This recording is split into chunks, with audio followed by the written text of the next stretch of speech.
ආයිබෝවන්. අද අපි කතා කරන්න යන්නේ කලමනාකරන සැලසුම්කරණය ගැන. මේක ඇත්තටම හරිම ප්‍රබල මෙවලමක් අවුල්සාගත තත්වයකින් දැන් පැහැදිලි මාවතකට එන්න. කවදා හරි මෙහෙම දැනিলা තියනවාද? නිකන්ම සිද්ධ වෙන දේවල් වලට ප්‍රතිචාර දක්වනවා විතරයි. කිසිව පාලනයක් නැහැ වගේ. කොයි පැත්තටද යන්නේ කියලාවත් හිතා ගන්න බැරුව අතරමං විලා වගේ හැඟීමක්. ඔන්න ඔය වගේ පැහැදිලි දිශානීතියක් නැති වුනාම වෙන්නේ මොකක්ද? නාස්තිය. අපේ වටිනා කාලය, සල්ලි, මහන්සිය මේ හැමදේම නිකරුණේ අපතේ යනවා. ඊළඟට එන ප්‍රශ්නේ තමයි નિયમિત දින මගහැරෙන එක. નિયમિત වෙලාවට වැඩ ඉවර කරගන්න බැරි වෙනකොට දැනෙන කලකිරීම, ඒකත් එක්කෙන පීඩනය අමුතුවෙන් කියන්න දෙයක් නැහැනේ. හැබැයි මේක තමයි දරුණුම දේ. වැදගත් වැඩ ඔක්කොම පැත්තකින් තියලා හැම වෙලේම කරන්න වෙන්නේ හදිසි ප්‍රශ්න විසඳන එක විතරයි. හරියට ගින්නක් නිවනවා වගේ. ඉස්සරහට යනවට වඩා එකම තැන පල් වෙනවා වගේ හැඟීමක් තමයි ඉතුරු වෙන්නේ. ඉතින් කොහොමද මේ අවුල් ජාලයෙන් ගොඩ එන්නේ? විසඳුම තමයි පැහැදිලි ව්‍යුහගත සැලැස්මක්. හරියට ගොඩනැගිල්ලකට තියෙන බ්ලූප්‍රින්ට් එකක්, එහෙම නැත්නම් නිර්මාණ සැලැස්මක් වගේ.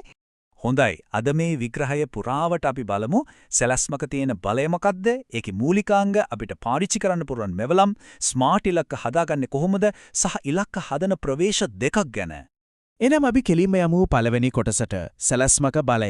ඇයි මේ සැලැස්මකරණය කියන්නේ ඉහළම කාර්ය සාධනයක් ලබන්න තියෙන හොඳම මෙවලමක් කියලා අපි බලමු. දැන් විධිමත් සැලසුම්කරණයක් කිව්වම ඒක නිකම්ම ඔළුවේ තියෙන අදහසක් නෙවෙයි. ඒක කියන්නේ ආයතනයක ඉලක්ක මොනවද කියලා පැහැදිලිවම නිර්වචනය කරලා ඒවට ළඟා වෙන්න උපාය මාර්ග හදලා වැඩකටයුතු ඔක්කොම සම්බන්ධීකරන ලිඛිතව තියෙන ක්‍රියාවලියකට. තින් ඇයි සැලසුම් කරන්න ඕනේ? ප්‍රධාන හේතු හතරක් තියෙනවා. එකක් පැහැදිලි දිශානතියක් ලැබෙනවා. දෙක බාහිරින් එන වෙනස්කම් වල බලපෑම අඩු කරනවා. තුන නාස්තිය අවම කරනවා. හතර හැවදේම පාලනය කරන්න ප්‍රමිතීන් සකස් කරනවා. කෙටියෙන්ම කිව්වොත් මේකෙන් අපිට ලැබෙන්නේ පාලනය සහ කාර්යක්ෂමතාව. හරි, හොඳ සැලැස්මක් හදන්න නම් ඒකේ මූලික ගොඩනැගීම එකක, ඒ කියන්නේ බිල්ඩින් බ්ලොක්ස් හරියට තේරුම් ගන්න ඕන. අපි යමු දෙවෙනි කොටසට. ඉලක්ක, අරමුණු සහ සැලසුම්. මෙතනදී goals එහෙම නැත්නම් ඉලක්ක සහ objectives එහෙම නැත්නම් අරමුණු අතර වෙනස තේරුම් ගන්න එක හරිම වැදගත්. මේව හිතන්න.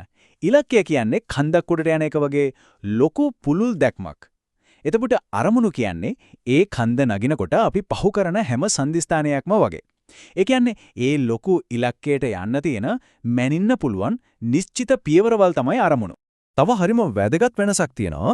ඒ තමයි ප්‍රකාශිත ඉලක්ක සහ සැබෑ ඉලක්ක. ප්‍රකාශිත ඉලක්ක කියන්නේ ආයතනයක් එළියට කියන දේවල්. ඒ කියන්නේ what they say. හැබැයි සැබෑ ඉලක්ක කියන්නේ යාලා ඇත්තටම ක්‍රියාවෙන් පෙන්වන දේවල්. ඒ කියන්නේ what they do. මේ දෙක අතර වෙනස තේරුම් ගන්න එකත් හරිම වැදගත්. හරි. දැන් මූලිකාංග පැහැදිලියනේ. දැන් අපි බලමු අපිට පාවිච්චි කරන්න පුරුවන් විවිධ සැලසුම් වර්ග ගැන. හරියට වැඩපෙට්ටියක තියෙන එක එක මෙවලම් වගේ. අපි යමු තුන්වෙනි කොටසට. සැලසුම් කරන මෙවලම් කට්ටලය. මේ වගුව බැලුවම ඒක හොඳටම පැහැදිලි වෙනවා. සැලසුම් ඒවායේ පළල, කාලරාමුව කොච්චර නිශ්චිතද කියන එක සහ කොච්චර පාරිච්චි වෙනවද කියන එක අනුව වර්ග කරන්න පුළුවන්. උදාහරණයක් විදියට උපාය මාර්ගික සැලසුම් දීර්ඝකාලීනයි, හැබැයි මෙහියුම් සැලසුම් කෙටි කාලීනයි. එතකොට මේ සැලසුම් හදන්නේ කවුද? සාමාන්‍යයෙන් වෙන්නේ ඉහළම විධායකින් උපාය මාර්ගික සැලසුම් ගැන අවධානය යොමු කරනවා. ඊට පස්සේ මැද මට්ටමේ සහ පළමු පෙළ කළමනාකරුවන් මෙහෙයුම් සැලසුම් ගැන අවධානය යොමු කරනවා. ඒ කියන්නේ ආයතනයේ හැම මට්ටමකටම ආදාළ වෙන සැලැස්මක් තියෙනවා. හොඳයි. දැන් අපි එන්නේ මේ විග්‍රහයේ තියෙන වඩාත්ම ප්‍රායෝගික ඇක්ෂන් ගන්න පුළුවන් කොටසට. ඒ කියන්නේ ඇත්තරම වැඩ කරන ඉලක්ක ලියන්නේ කොහොමද කියලා බලන්න. යමු හතරවෙනි කොටසට. මතක තියාගන්න හොඳ ඉලක්කයක් කියන්නේ නිකම්ම ප්‍රාර්ථනාවක් නෙවෙයි. ඒක සූත්‍රයක්. මෙන්න ඒ සූත්‍රය. SMART S ඒ කියන්නේ specific නිශ්චිත වෙන්න ඕන. M measurable මනින්න පුළුවන් වෙන්න ඕන. A attainable ළඟා වෙන්න පුළුවන් වෙන්න ඕන. R relevant අපේ ලොකු ඉලක්කයට අදාළ වෙන්න ඕන. සහ T time bound ඒ කියන්නේ නිශ්චිත කාල රාමුවක් තියෙන්න ඕන. ඔන්න ඔය පහම සම්පූර්ණ වුණොත් තමයි ඒක ඇත්තටම බලවත් ඉලක්කයක් වෙන්නේ. උදාහරණයක් විදිහට මේක බලන්න. ඉදිරි වසර තුල නිෂ්පාදන නිමවුම 15%කින් වැඩි කිරීම. මේක නිශ්චිතයි, මනින්න පුළුවන් කාලරාමුවක් තියෙනවා.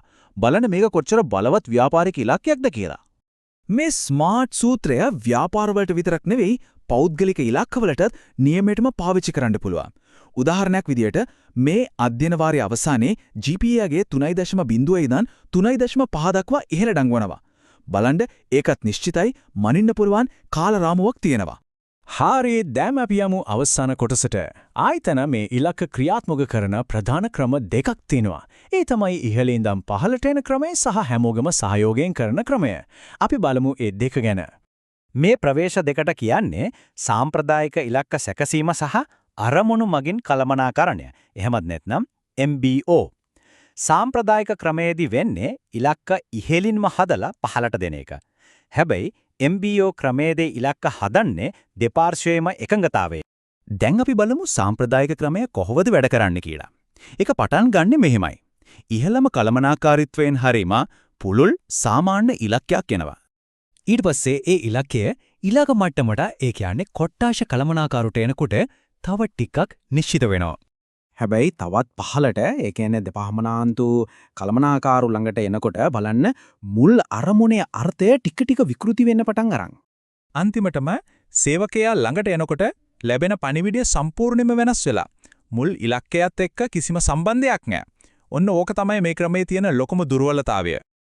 ඉතින් ඔය පණිවිඩය විකෘති වෙන ගැටලුවට විසඳුම තමයි MBO කියන ක්‍රමය. මෙතනදී වෙන්නේ කළමනාකරුවෝයි සේවකයෝයි එකට එකතු වෙලා ඉලක්ක තීරණය කරන එක. ඒ නිසා මොළේ ඉඳන්ම හැමෝටම පැහැදිලි නිශ්චිත ඉලක්කයක් ලැබෙනවා. ඒකෙදි හැමෝම දන්නවා Tamanගේ වැඩ කොටස කොහොමද ආයතනයේ ලොකු ඉලක්කයට සම්බන්ධ වෙන්නේ කියලා.